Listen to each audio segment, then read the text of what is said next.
It started the day she stopped knocking before entering a room.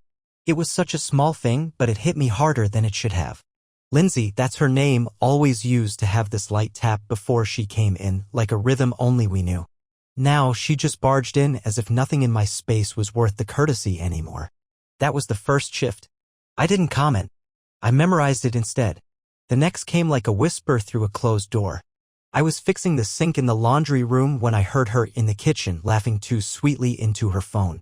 A thick, syrupy kind of laugh she hadn't used with me in years. I tightened the wrench until the metal squealed under my grip, pretending the sound of her voice didn't feel like a slow carving under my ribs. When I walked in, she snapped the call off so fast you'd think the phone had burned her hand. "Just work stuff," she said, tossing it onto the counter like it didn't matter. I didn't ask who. I told myself not to start fights over stupid feelings. I should have known. Feelings are never stupid.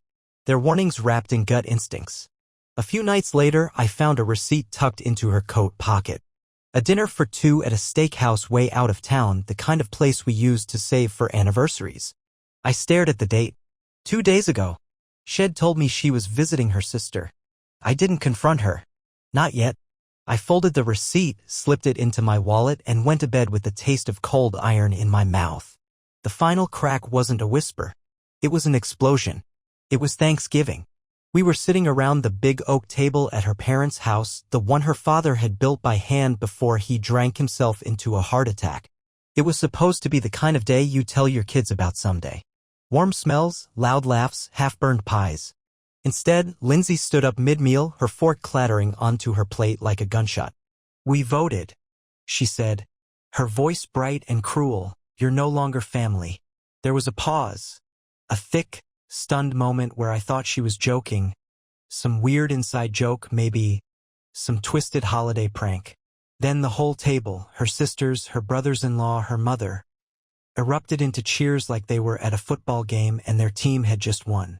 I sat there, motionless, my hands still around my water glass.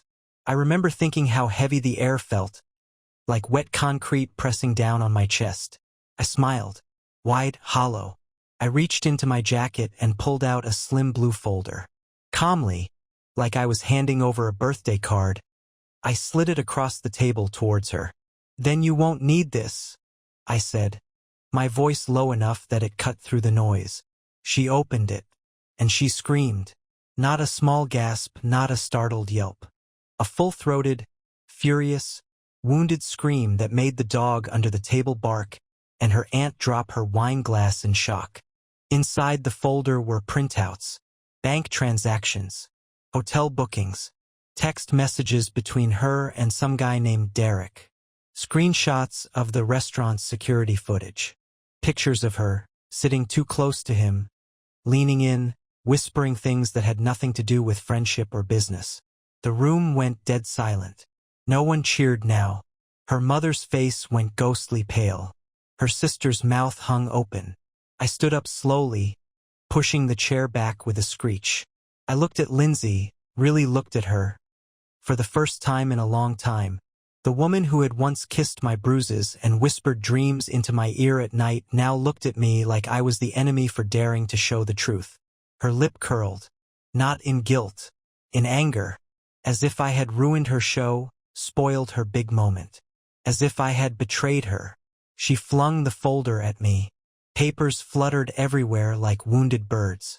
She screamed words I don't even think she understood. Blame, rage, venom all tangled into a chaotic mess. I didn't stay to listen. I turned, walked out the door into the biting November air, and never looked back. Not once. I thought the nightmare was over. But that was just the beginning. I spent that night in a cheap motel on the edge of town. The kind of place where the flickering neon sign barely held on to the vacancy letters. I didn't sleep. I lay on the stiff bed with the TV on mute, watching old black and white movies about men who lost everything but kept standing anyway. At some point around 4 a.m., my phone buzzed. I knew it was her without looking. 20 missed calls. 43 texts. The first few were angry, clawing at me with all the furious righteousness of someone who'd just been unmasked and still thought they deserved sympathy. "You're overreacting," one said. "None of that matters." We mattered, another said. By sunrise, the messages had changed tone, dripping with fake sweetness. I still love you. Come home. Let's talk. It was all the same act, rage when exposed, begging when cornered. She wasn't sorry. She was just angry she lost control. By noon, I was packing my things. I didn't want to fight. I wanted out. I had just zipped my suitcase when the door banged open so hard it rebounded off the wall. It was Lindsay. Mascara smeared down her cheeks. Hair wild like she had torn it out by the roots. She stood there, breathing like a cornered animal, eyes darting around the room. She didn't say a word at first. Just stared at me like she didn't recognize me anymore. You're really doing this? She hissed finally, voice cracked and small. I didn't answer. I kept folding my clothes, slow and steady, as if her anger couldn't reach me if I moved carefully enough. I made one mistake. She exploded, voice shrill enough that I heard footsteps in the hallway, other guests pausing outside their rooms, listening. One mistake. 7 months of secret meetings. Thousands of dollars siphoned from our joint account. Lies layered so thick I couldn't tell anymore which days of our life together had been real and which had been reruns in her private show for Derek. One mistake, I said, turning to face her. Which night was it? Which lie was the real one? She opened her mouth, but no words came out. Just a sputter of noise, useless and pathetic. Then she switched gears. Again. You were never enough, she spat, voice dripping hatred. You were boring. Predictable. You live your little routines like a trained dog and you thought that would be enough to keep me interested. I smiled. Not out of humor. Out of pure, clean detachment. She was trying to gut me with words because it was all she had left. I wasn't going to give her the pleasure of seeing me bleed. You're right, I said quietly. I was predictable. I trusted you. That hit something deep. I saw her flinch just for a second. Then she straightened up, tossed her hair back like she still thought she had the upper hand. You think you're going to leave me and find something better? She sneered. You're nothing without me. I zipped the suitcase closed with a sharp jerk and pulled it off the bed. I was nothing with you, I said.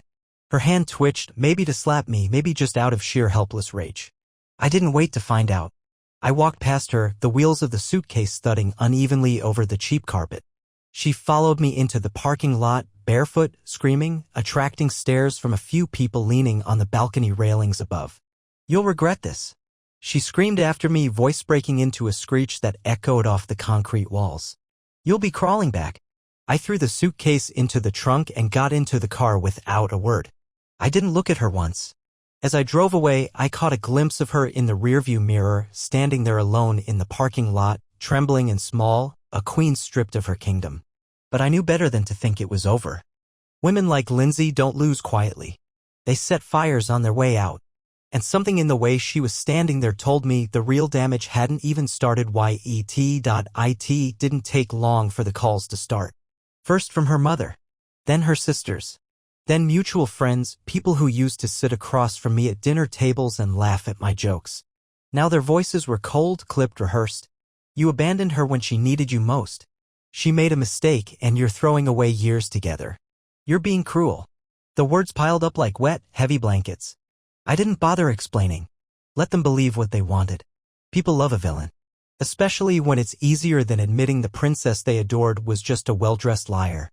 I started noticing strange things. Small at first. Someone had egged my car one night. Just one side, the side facing the street. A deliberate mess. Someone left a dead rose taped to my front door, the stem snapped clean in half. Anonymous messages started hitting my inbox, full of smug little threats and half-truths twisted into ugly parodies. It didn't take a genius to guess where it all started. Lindsay wasn't sitting alone at home crying over a lost marriage. No, she was crafting a new story. In hers, she was the heartbroken wife abandoned by her cold, ruthless husband. A poor woman forced into someone else's arms because of the unbearable loneliness I had apparently inflicted on her. She didn't just want to leave me. She wanted to ruin me. One night, about a week after Thanksgiving, I went to grab a late coffee at the only place still open, a dingy diner that smelled like burnt toast and old cigarettes. As I walked in, the room quieted in that thick, hostile way that told me my name had already arrived before I did. A couple at the counter looked up sharply. A waitress who had always called me Han when pouring my coffee turned away like she didn't see me. I sat down anyway. Ordered coffee. Black. When the cup came, it was slammed down hard enough to splash onto the saucer.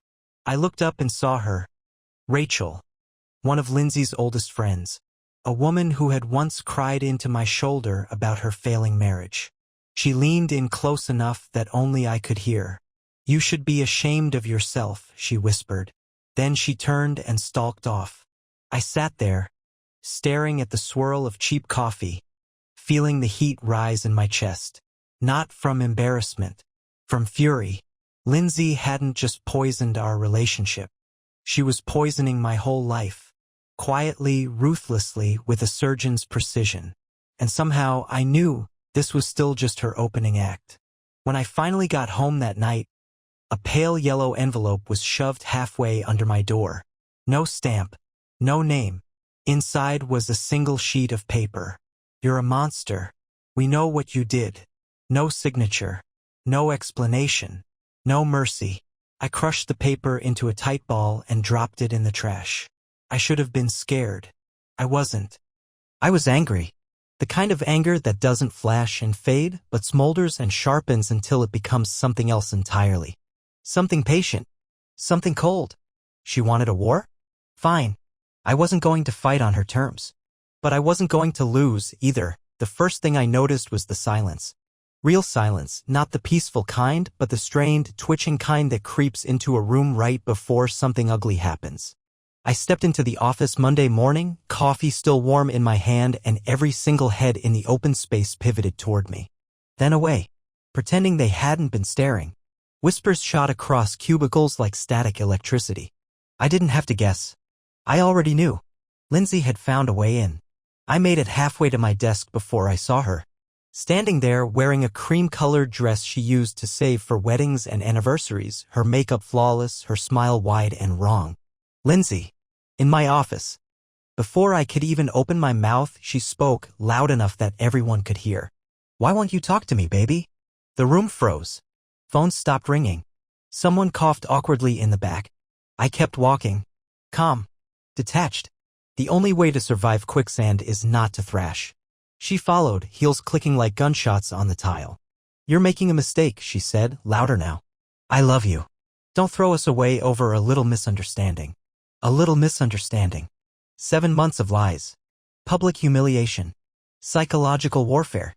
I set my coffee down on my desk neatly and turned to her. I felt 100 eyes burning into my back. No one was going to intervene. No one was going to save me. "I asked you not to come here," I said, voice flat and quiet. She blinked as if she didn't recognize the version of me standing in front of her. Maybe she expected the old me, the one who would have pulled her aside, begged her to lower her voice, shielded her from embarrassment even while bleeding inside. Not this time. "I had to," she said, tears springing to her eyes instantly, like she'd turned on a faucet. "I'm scared for you. You're spiraling. You're pushing away everyone who loves you." She stepped closer. Too close. I didn't flinch. Didn't move. "You need help," she said, her voice breaking, trembling hands reaching toward me as if she were saving me from myself. A low, embarrassed murmur ran through the office. I realized in that moment that this wasn't just a desperate woman trying to win back her husband. This was a performance. For the audience. For the coworkers who didn't know better. For anyone who might be called as a character witness someday. She wasn't trying to save me. She was trying to destroy me slowly, publicly, professionally. I leaned in slightly, dropping my voice until only she could hear it. "Get out," I said. "You have 10 seconds. Her mouth fell open in an O of mock hurt. She hesitated, calculating. Waiting for someone to step in and side with her. No one moved. 10 seconds later, she spun on her heel and stormed out, her hair flying behind her like a banner of rage.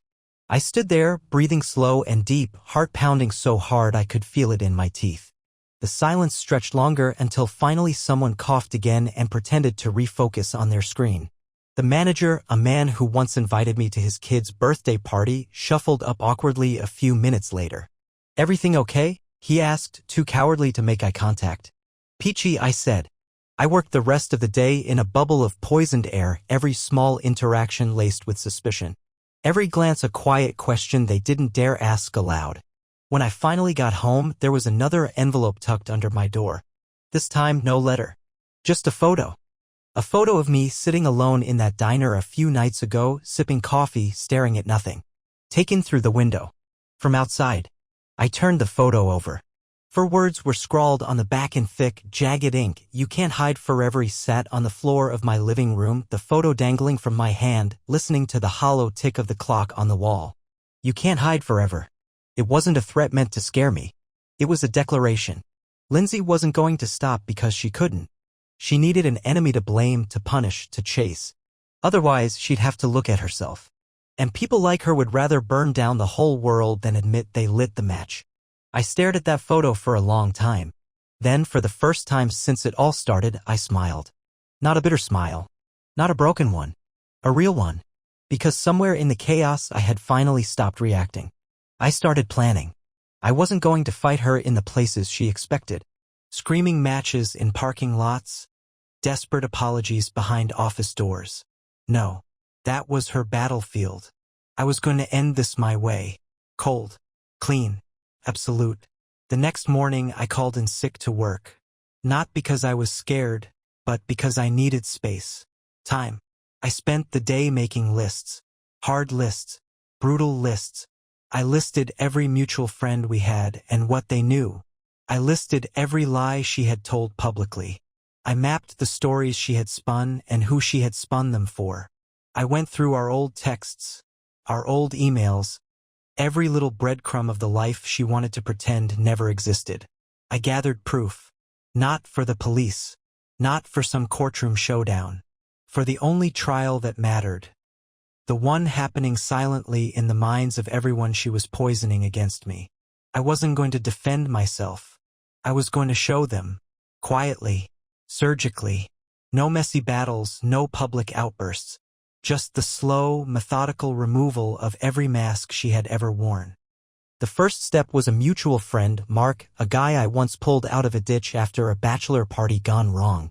I knew Lindsay had been feeding him stories about how I was unstable, violent, unhinged.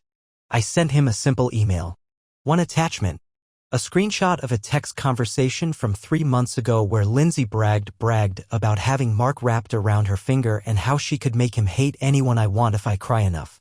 No explanation. No argument. Just truth. Raw and unpolished. 20 minutes later, Mark replied. "I'm sorry, man. I had no idea." The second step was her job. I knew from old conversations that Lindsay had been siphoning resources, using work trips as excuses to meet Derek.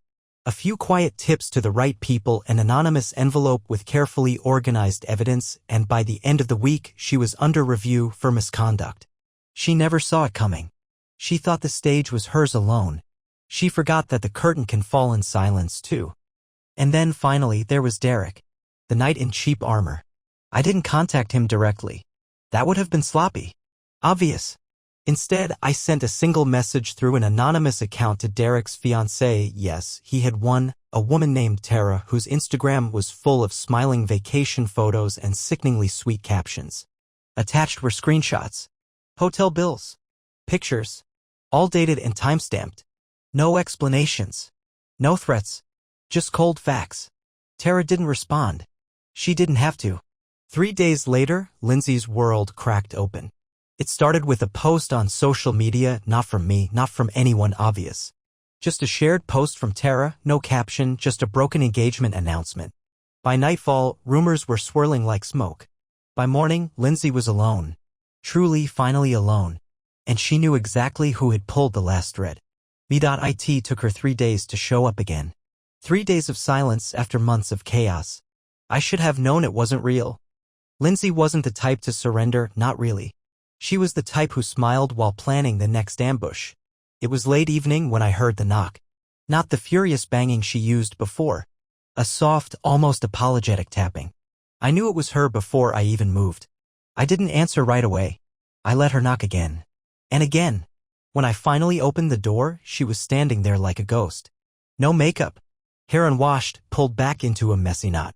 Dark circles under her eyes. In her hand, a single grocery bag, like some pathetic offering of peace. "Can I come in?" she asked, voice barely above a whisper. I didn't step aside. She took that as permission anyway and slipped past me, moving into the living room like she still belonged there. For a moment, she just stood there looking around at the stripped-down place. No photos, no memories, no signs of the life we used to share. Just bare walls and cold silence. "I miss you," she said finally, voice breaking on the last word. I said nothing. She turned, and for the first time in months, the mask cracked. Her face twisted, confusion, fear, desperation, all flashing across in quick succession.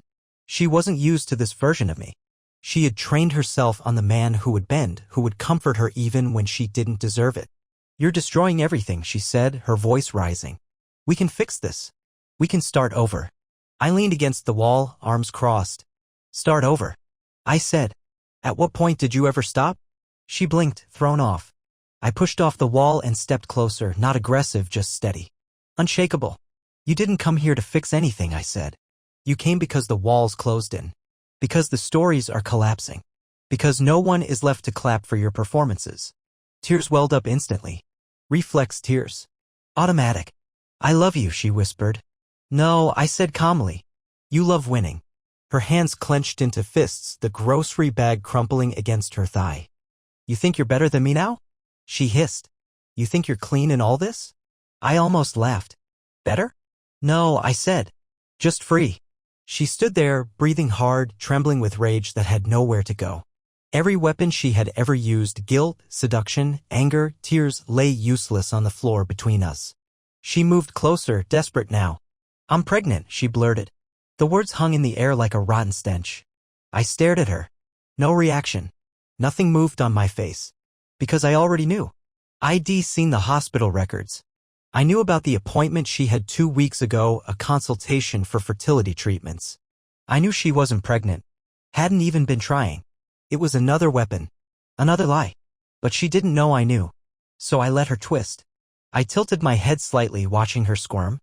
"Congratulations," I said flatly. "Derek must be thrilled." The color drained from her face. A long, brittle silence filled the room, stretching thinner and thinner until I thought it might snap. Finally, she dropped the grocery bag with a hollow thud and turned to leave, her whole body shaking. No threats this time. No screams. Just a hollow, broken exit. When the door slammed behind her, I didn't move. I didn't breathe. I let the silence soak into my skin, heavy and final. It was over. The war she tried to start, the kingdom she thought she ruled, all of it dust and ashes now. And as I stood there, alone in the ruins she left behind, I realized something important. I hadn't just survived her. I had outgrown her. I thought it was over. But people like Lindsay don't leave clean endings. They leave hidden rot buried under floorboards you don't even think to check until the whole house starts to smell. It started with a phone call. Unknown number. I almost didn't pick up. "Is this Daniel?" the voice asked. A man's voice. Nervous. Unsure. "Who's asking?" There was a long pause, the sound of a car passing by wherever he was. "My name's Jordan. I think we need to talk about Lindsay." The name hit like a punch I didn't brace for. "Not interested," I said, already moving to hang up. "You should be," he said, voice steady now. "Because she wasn't just cheating on you. And she wasn't just lying. You weren't the only one." That stopped me cold. There was something in his tone, not anger, not pity. Something worse. Understanding. I stayed silent, giving him space. "I was with her," Jordan said. "For 6 months. She told me she was leaving a toxic husband. That you were crazy. Violent.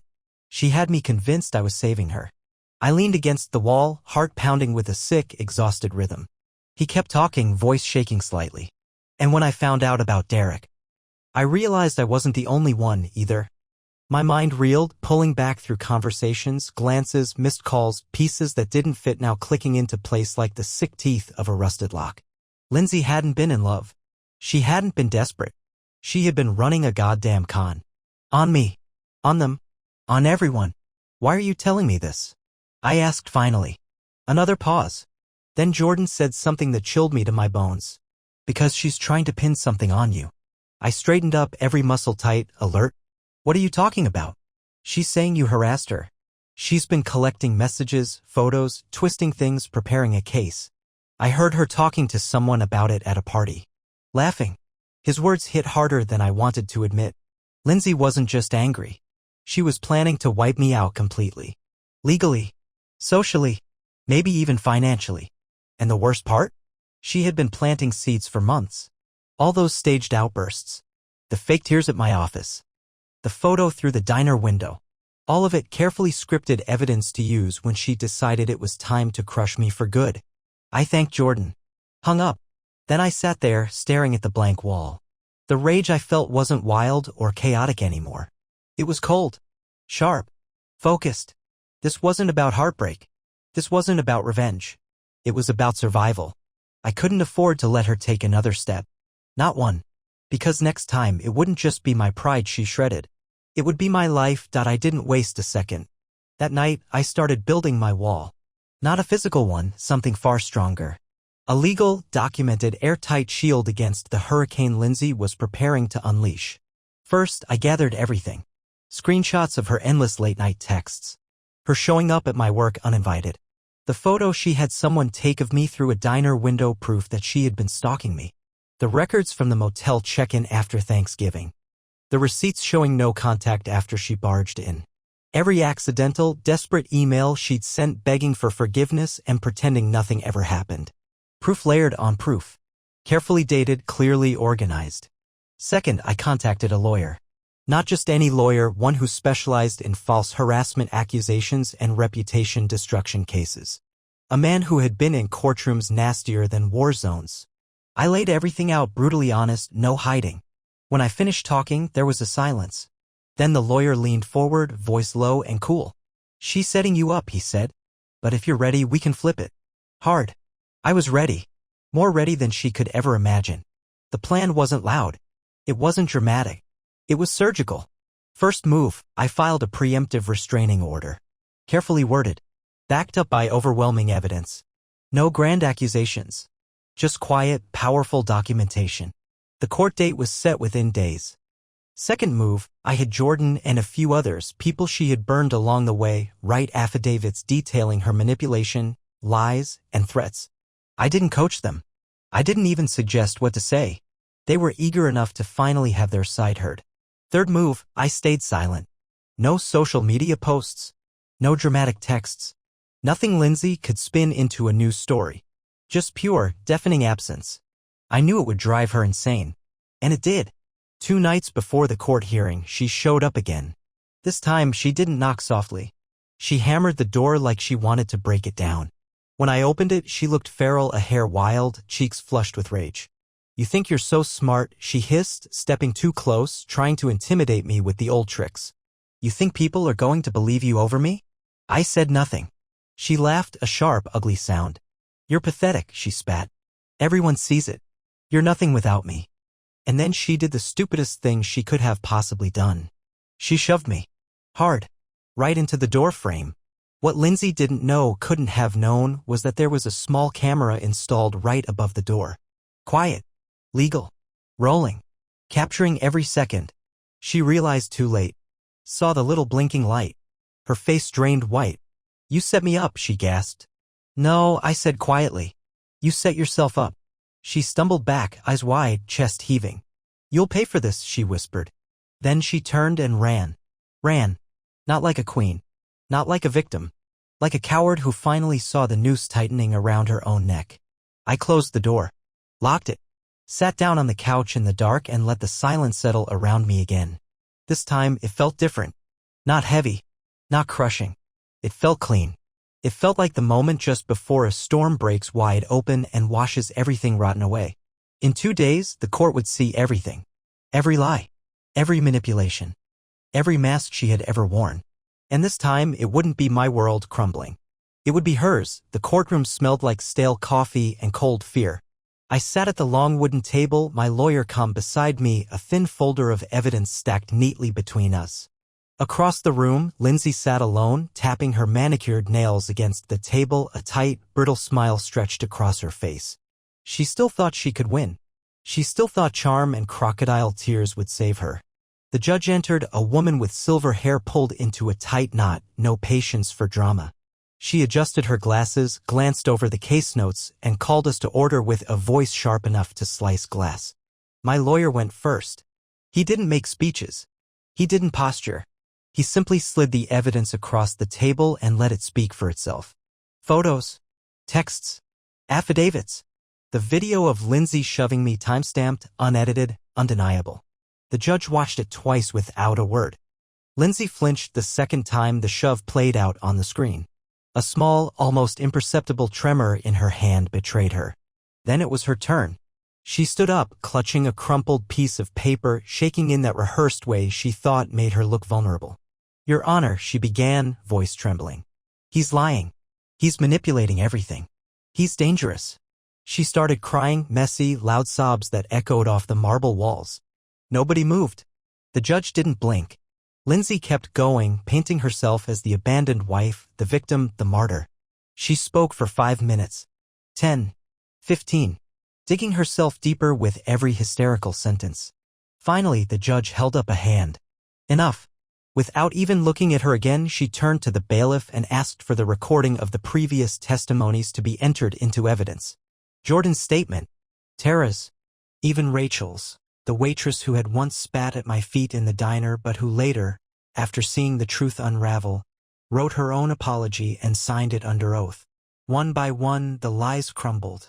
Piece by piece, the tower Lindsay built collapsed under the weight of real facts. When the judge finally spoke, her voice was as calm as a blade. In light of the overwhelming evidence, this court finds no merit in the claims presented by Ms. Lindsay.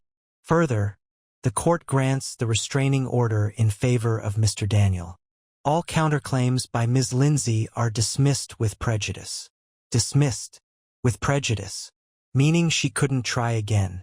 Couldn't crawl back into court with a new costume and a rewritten script. It was over.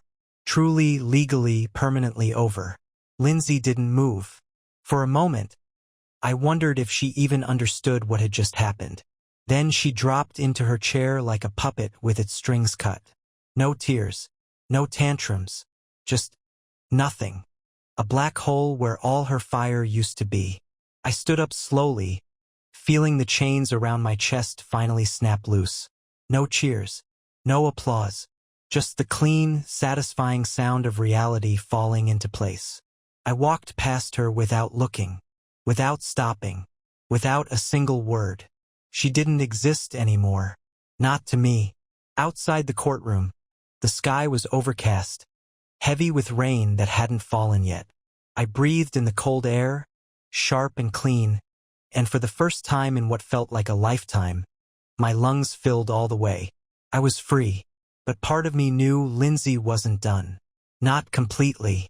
People like her never accept defeat. They rot in it. They simmer. They wait. But this time, I wasn't the one exposed. This time, she would be the one living inside the wreckage. And I would be far, far away from the ruins. In the weeks that followed, the noise died. No more knocks at the door. No more staged run-ins at the grocery store. No more venomous whispers twisting my name into something filthy. It was like Lindsay had evaporated, not with an explosion, but with a quiet, pitiful sigh no one noticed. I moved to a new apartment across town. Nothing fancy. Just clean walls, sturdy locks, and windows that let in real sunlight instead of the dull gray reflection of a life built on lies. Sometimes I'd get a text from an old mutual friend. Short. Awkward. A clumsy attempt to crawl back into my good graces. "Hey man, I didn't know the whole story. Hope you're doing okay." I didn't respond. I owed no one explanations anymore. There was a strange, brutal beauty in that realization that closure doesn't come when the other person apologizes. It comes when you realize they never will, and that you're okay with it. I never heard from Lindsay again. No apology. No final act. No plea for forgiveness. Nothing. And honestly, that was the most fitting ending she could have given me. Silence. Because at the end of it all, Lindsay was never the storm. She was the empty wreckage pretending to be something powerful. She was never going to change. She wasn't built for it. Her whole life was stitched together from pretty lies and cheap victories. She didn't know how to live without someone else's destruction feeding her own sense of importance. And me? I learned something that no therapist, no friend, no late-night bar talk could ever teach. Trust your gut. Not the excuses you build on top of it. Not the pretty lies you whisper to yourself at 2 a.m. when you're too scared to admit something's wrong. The gut never lies. It's the mind that tries to dress the wound and call it healing. If you're reading this, if you're somewhere at the beginning, where the cracks are just starting to show, where the laughs sound too sweet and the apologies taste too rehearsed, hear me. You are not crazy. You are not overreacting. You are seeing exactly what you think you're seeing. You just don't want to admit that someone you love is capable of smiling while they stab you in the back. But they can. And they will. And when you finally walk away, not because you hate them, but because you love yourself enough to choose peace over chaos, you'll understand. You didn't lose them. You escaped them. There's a difference. And it's everything.